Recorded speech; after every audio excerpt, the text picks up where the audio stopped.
ఓం నమ శివాయ శ్రీమాత్రే నమః. మిత్రులకి శ్రేభిలాషులకి అలాగే నన్ను ఇంతగా ఆదరిస్తున్న యూట్యూబ్ ప్రేక్షకులందరికీ కూడా పేరు పేరు ధన్యవాదాలు. మిత్రులారా, మీ అందరికీ కూడా ఆ పరాదేవత ఎల్లవెల్లల మీతో ఉండి మీ మనోవాంఛ నెరవేర్చాలని మనస్ఫూర్తిగా కోరుకుంటున్నాను.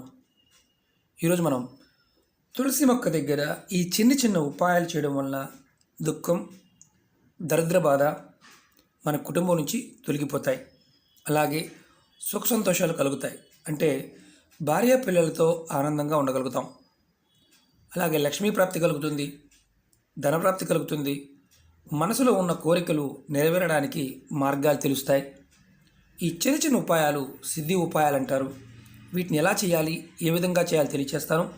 మీకు ఈ వీడియో నచ్చినట్లయితే లైక్ చేయండి, ఛానల్ని సబ్స్క్రైబ్ చేసుకోండి, పక్కనే ఉన్న గంట సింబల్ని యాక్టివేట్ చేసుకోండి, 10 మంది మిత్రులకి షేర్ చేయండి.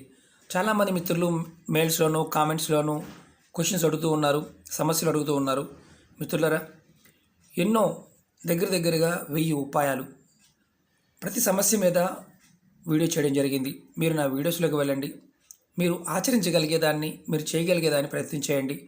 నమ్మకం లేనివారు వీడియోని ఇక్కడితో ఆపేయండి, ఎందుకంటే మీ సమయాన్ని వృధా చేసుకోమాకండి.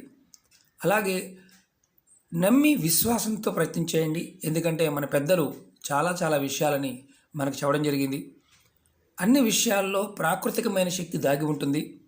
మనం దానిని పట్టుకున్నప్పుడు మాత్రమే మనకి ఏదైనా అవుతుంది, మనం సాధించగలుగుతాం. మన అందరి ఇళ్లలో తులసి మొక్క ఉంటుంది.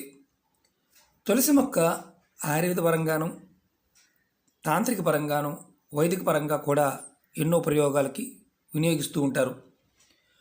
సామాన్యులు వారి జీవితంలో ఒక అద్భుతమైన సాధనా శక్తిగా తులసి మొక్కని ఆరాధించడం వల్ల ఖచ్చితంగా వారి జీవితంలో మార్పులు వస్తాయి.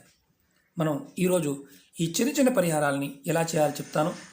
ముందుగా ఒక 4 ఉపాయాలు చెప్తాను. ఈ 4 ఉపాయాలని మీరు ఏది చేయగలిగితే అది ప్రయత్నించేయండి. ముందుగా మీరు ప్రతిరోజు కూడా సంధ్యలో అంటే సాయంత్రం సమయంలో మీ ఇంటి దగ్గర ఉన్న తులసి మొక్కకి ఆడవారైనా మగవారైనా స్నానం చేసి చక్కగా ఒక ఇలా టేబుల్ స్పూన్ పచ్చి పాలు, అంటే కాయకుండా ఉన్న పాలని, ఇన్ని పాలు చూడండి, ఇలా మీరు తులసి మొక్క మొదల్లో పోసి, గుర్తుంచుకోండి, పచ్చి పాలు మాత్రమే పోయాలి, కాచిన పాలు పోయకూడదు, పచ్చి పాలు పోయాలి. తర్వాత ఆవు నెయ్యితో దీపం వెలిగించి ధూపం చూపించండి. ఇలా ప్రతిరోజు చేయడం వల్ల మీ ఇంట్లో ధనానికి లోటు అనేది ఉండదు. ఇది కొంతమంది రెగ్యులర్గా చేస్తూ ఉంటారు. మరి పాలు ఎక్కువ పోయమాకండి, కొద్దిగా, ఇన్ని పాలైనా సరిపోతాయి. కొద్దిగా అంటే 2 చుక్కల పాలైనా పోసి మీరు నమస్కారం చేసుకొని దీపం వెలిగించి ధూపం చూపించండి.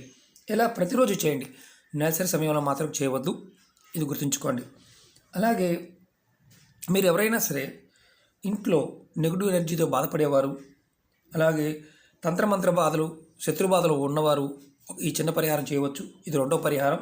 మీరు ఆదివారం రోజున తులసి మొక్క కొంచెం నీరు పోసి లేదా గంగాజలం పోసి తులసి మొక్క వేరు తీసుకోవాలి. నేను చూపిస్తాను.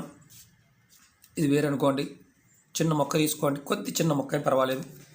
తీసుకొని మీరు ఏం చేస్తారంటే చక్కగా క్లీన్ చేసి, మామూలు నీటిలో కానీ గంగాజలంతో క్లీన్ చేసి మీ పూజా మందిరంలో మీ ఇష్టదైవం ముందు దీపారాధన చేసి, ఆ దీపారాధన దగ్గర ఈ వేరు పెట్టి, ఈ వేరుకి ధూపం చూపించి, తర్వాత దీన్ని ఏదైనా దారంలో కట్టుకొని మీ మెల్ల వేసుకోవచ్చు, లేదా ఇలా తావీజులో పెట్టుకొని మెల్ల వేసుకోవచ్చు. ఇలా వేసుకోవడం వల్ల ఎవరైతే ఎక్కువగా భయపడటం, నెగిటివ్గా ఫీల్ అవ్వటం, నెగిటివ్గా ఆలోచించటం, ఎదుటి వారిని మనకు తెలియకుండానే ఈర్ష్యపడటం అలా జరుగుతూ ఉన్న ఈ ప్రయత్నం చేస్తే ఖచ్చితంగా మీరు బయటపడతారు.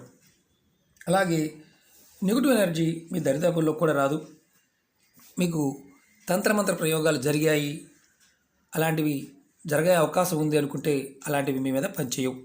ఇది ఆ వేరు ధరించడం వల్ల. మీరు చెప్పిన విధానం ప్రకారం తీసుకోండి.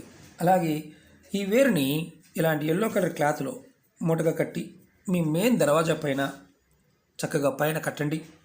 మీకు శత్రు బాధలు ఏదైనా ఉంటే ఆ బాధలు తొలగిపోతాయి.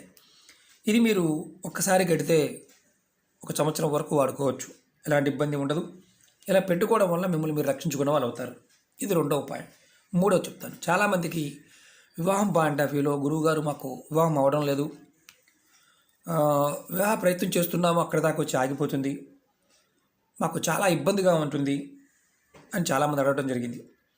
మీకు వివాహం ఆలస్యం అవుతూ ఉన్నా మీరు గురువారం రోజున 3 తులసి మొక్కల్ని, ఆకుల్ని కాదు మొక్కల్ని, విష్ణాలయం కానీ, కృష్ణాలయం కానీ, రామాలయం కానీ, విష్ణు స్వరూపంగా ఉన్న ఏ ఆలయంలో అయినా సరే ఆ గుడిలో దానంగా ఇవ్వండి. లేదా మొక్కలని అక్కడ పెంచి పోషించండి. అంటే అక్కడ మొక్కలు మీ చేతితో పెట్టండి, పెట్టి ఆ దేవాలయ ప్రాంగణంలో పెట్టి పెంచి పోషించండి. ఖచ్చితంగా మీకు వివాహం అవ్వడానికి అవకాశం ఉంటుంది. అలా మీరు మీ వివాహం పెళ్లి సంబంధం కుదిరే వరకు కూడా అలా దేవాలయాల్లో తులసి మొక్కలు పెట్టడానికి ప్రయత్నించేయండి.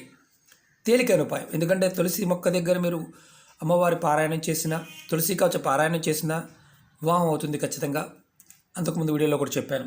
అలాగే ఇప్పుడు మనం అందరికీ కావాల్సింది ధనం. ఎక్కువగా ధనం లేనిదే ఏ పని అవ్వదు. మనం ఎన్ని విషయాలు చెప్పుకున్నప్పటికీ కూడా ధనం అనేది మన జీవితంలో ఒక భాగం. అది లేనిదే ప్రస్తుతం ముందుకు వెళ్ళే పరిస్థితి కాదు. ఇప్పుడు కాలం కూడా అంత అనుకూలంగా లేదు. కాలం మార్పు వల్ల మనందరం కూడా ఆర్థికంగా చాలా ఇబ్బంది పడుతూ ఉన్నాం. ఆ ఇబ్బందుల నుంచి బయటపడడానికి మనకి ప్రాకృతికమైన సహాయం కావాలి. కాబట్టి మనం ఈ చిన్న ఉపాయం చేయాలి. ఈ ఉపాయం లక్ష్మీ ప్రాప్తికి, ధనప్రాప్తి కోసం ఈ చిన్న ఉపాయం చేయండి. ఈ ఉపాయాన్ని ఏ రోజునైనా మొదలు పెట్టవచ్చు. వరుసగా 5 రోజులు చేయాలి. ఈ ఉపాయానికి కావాల్సింది కొంచెం పసుపు కావాలి. ఈ ఉపాయాన్ని సాయంత్రం 5 గంటల నుండి 7 గంటల మధ్యలో చేయాలి. బాగా గుర్తుంచుకోండి, సాయంత్రం 5 గంటల నుండి 7 గంటల మధ్యలో చేయాలి. ఈ ఉపాయాన్ని తులసి మొక్క దగ్గర చేయాలి. ఈ ఉపాయాన్ని సోమవారం నుండి మొదలు పెడితే వరుసగా 5 రోజులు చేయాలి. అంటే ఏ రోజు మొదలుపెట్టినా 5 రోజులు చేయాలి. నెలసరి ఉన్నప్పుడు చేయకూడదు. ఈ ఉపాయాన్ని ఆడవారు మగవారు ఎవరైనా చేయవచ్చు.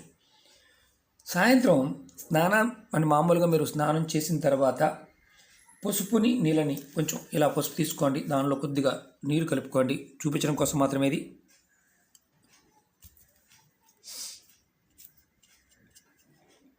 ఇలా కలుపుకోండి, కొద్దిగా పసుపు కలుపుకున్న తర్వాత మీరు ఈ కలుపుకున్న పసుపుని మీ ఇంట్లో ఉన్న తులసి మొక్క దగ్గర తీసుకువెళ్ళండి. అంటే మొక్క దగ్గర తీసుకువెళ్ళి మీరు నమస్కారం చేసుకోండి. నమస్కారం చేసుకున్న తర్వాత ఏదైనా ఒక చిన్న పుల్లని తీసుకోండి. నేను సాంబ్రాణి పుల్ల చూపిస్తున్నాను. ఏదైనా ఒక పుల్ల తీసుకోండి. ఈ 2 కావాలి. ఇప్పుడు మీరు ఏం చేస్తారంటే తులసి మొక్క దగ్గరికి వెళ్ళిన తర్వాత మీరు తులసి మొక్కని ఆకులు కొయ్యకుండా, ఇది మొక్క అనుకోండి, ఆకులు కొయ్యకుండా ఈ ఆకుల్ని ఒక 5 ఆకుల్ని కానీ 7 ఆకుల్ని కానీ నీళ్ళతో శుభ్రం చేయండి. కొయ్యకుండా, ఆకులు కొయ్యకూడదు, చెట్టుకే ఉండాలి.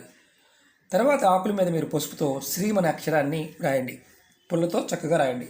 నేను చూపిస్తాను. ఇది ఆకులో పట్టుకోండి. ఇదిగోండి, ఇలా రాయండి.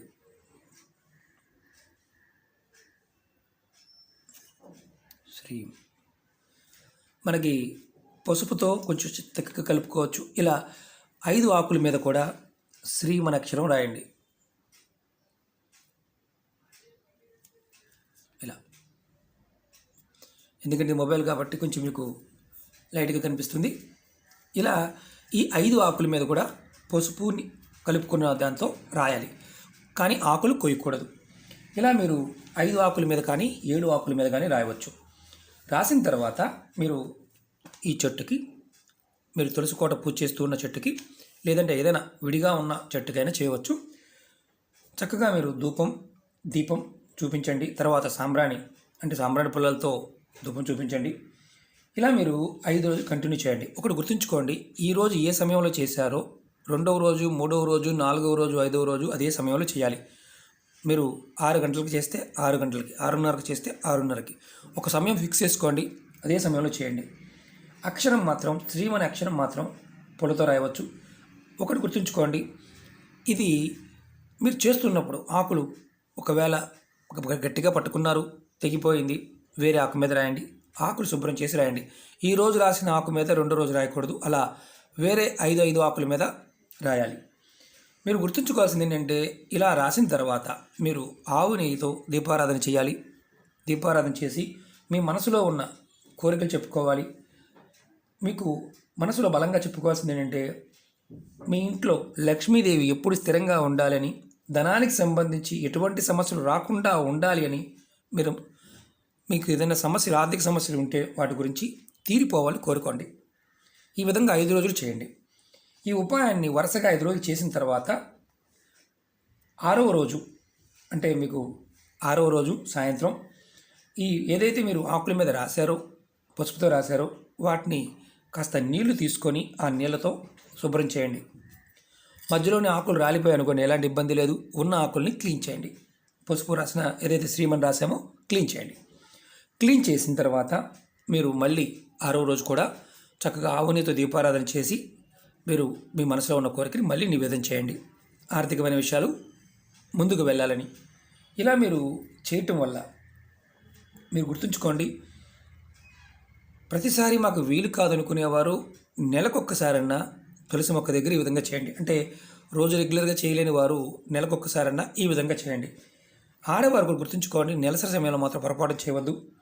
ఇలా చేయటం వల్ల మీ జీవితంలో ఆర్థికమైన సమస్యల నుంచి మెల్లమెల్లగా బయటపడతారు. లక్ష్మీ అమ్మవారి యొక్క అనుగ్రహం కలుగుతుంది, ధనం ప్రాప్తిస్తుంది, చేస్తున్న పనులు సరిగా ముందుకు వెళ్ళడానికి మార్గాలు తెలుస్తాయి. తులసి మొక్క దగ్గర మనం పరిపూర్ణమైన నమ్మకంతో, విశ్వాసంతో పెద్ద పెద్దవి చేయలేనప్పుడు ఇలాంటి చిన్న చిన్నవి ప్రయోగపూర్వకంగా చేయండి. అలాగే చాలామందికి అనుమానం ఏంటంటే, గురువుగారు మా ఇంటి దగ్గర తులసి మొక్క నిద్రపోతుంది ఎందువల్ల అని అడుగుతూ ఉన్నారు. ఏదైనా సరే ప్రయోగ బాధలు, జనఘోష ఇలాంటివి ఉన్నప్పుడు తులసి మొక్క తను తీసుకుంటుంది, ఆ మొక్క నిద్రపోవడం జరుగుతుంది. మీరు కొత్త మొక్క తెచ్చుకొని పెట్టుకోవచ్చు. భయాన్ని పక్కన పెట్టండి, పరిపూర్ణమైన నమ్మకంతో ప్రయత్నం చేయండి. ప్రాకృతికమైన శక్తి మనకి సహాయం చేస్తుంది. ఇప్పుడు కాలం కూడా బాగోలేదు, మీరు ఈ సమయం చాలా జాగ్రత్తగా ఉండవలసిన సమయం. ఈ ఉగాది వరకు కూడా కాలమార్పులో విపరీతమైన మానసిక స్థితి అంటే నెగిటివ్గా మనకి భావం కలుగుతుంది. కోపము, చిరాకు, అసూయ, ద్వేషము, ఆర్థికమైన సమస్యలు అధికంగా ఉంటాయి. మీరు ఎంతగా ఎక్కువగా భగవత్ నామస్మరణ చేస్తారో, భగవంతుణ్ణి స్మరిస్తూ మీరు చేయగలిగిన ఉపాయాలు చేయండి. అలాగే చాలామంది అడుగుతూ ఉంటారు, గురువుగారు ఇది ఒకటి చేస్తే సరిపోతుందా అని. మీరు ఏది చేయగలిగేది అది చేయండి. అనుమానాలు పక్కన పెట్టి అర్థమైతే చేయండి, అర్థం కాకపోతే పొరపాటు ప్రయత్నం చేయవద్దు. అలాగే నిత్యం కూడా మీ మనసులో మీ ఇష్టదైవాన్ని కానీ మీ కులదైవాన్ని కానీ నామాన్ని సమయం ఉన్నప్పుడల్లా మనసులో స్మరణ చేస్తూ ఉండండి. అదే మీకు శ్రీరామ రక్ష.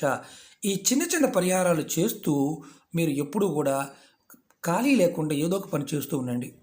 పని చేయకుండా ఖాళీగా ఉండి మీరు ఏది చేయవద్దు. మీరు పని చేస్తూ కూడా భగవత్ నామాన్ని స్మరించవచ్చు, ఎటువంటి దోషము లేదు. మనసులో మీరు ఎప్పుడూ కూడా ఎవరైనా సరే నామాన్ని స్మరించవచ్చు, అది గుర్తుంచుకోండి. ఎందుకంటే ప్రస్తుతం మనకి కాలంలో ఉన్న ఎనర్జీ తక్కువగా ఉంది. మనం ఆ ఎనర్జీ అంటే మానసికంగా చాలా ఇబ్బందులు కలుగుతూ ఉంటాయి. ఆ ఇబ్బందుల నుంచి బయటపడాలని అంటే చాలామంది ప్రయత్నం చేస్తూ ఉంటారు, బయటపడలేరు. కాబట్టి భగవత్ నామస్మరణని కంటిన్యూ చేస్తూ ఉండండి. మీకు ఈ పరిహారాల్లో, ఉపాయాల్లో ఏది చేయగలిగితే అది ప్రయత్నించేయండి. ఓకే మిత్రులారా, మీకు ఈ వీడియో నచ్చినట్లయితే లైక్ చేయండి, ఛానల్ని సబ్స్క్రైబ్ చేసుకోండి, పక్కనే ఉన్న గంట సింబల్ని యాక్టివేట్ చేసుకోండి. మీకు నచ్చితే 10 మంది మిత్రులకి షేర్ చేయండి. ఓం నమః శివాయ. శ్రీమాత్రే నమః.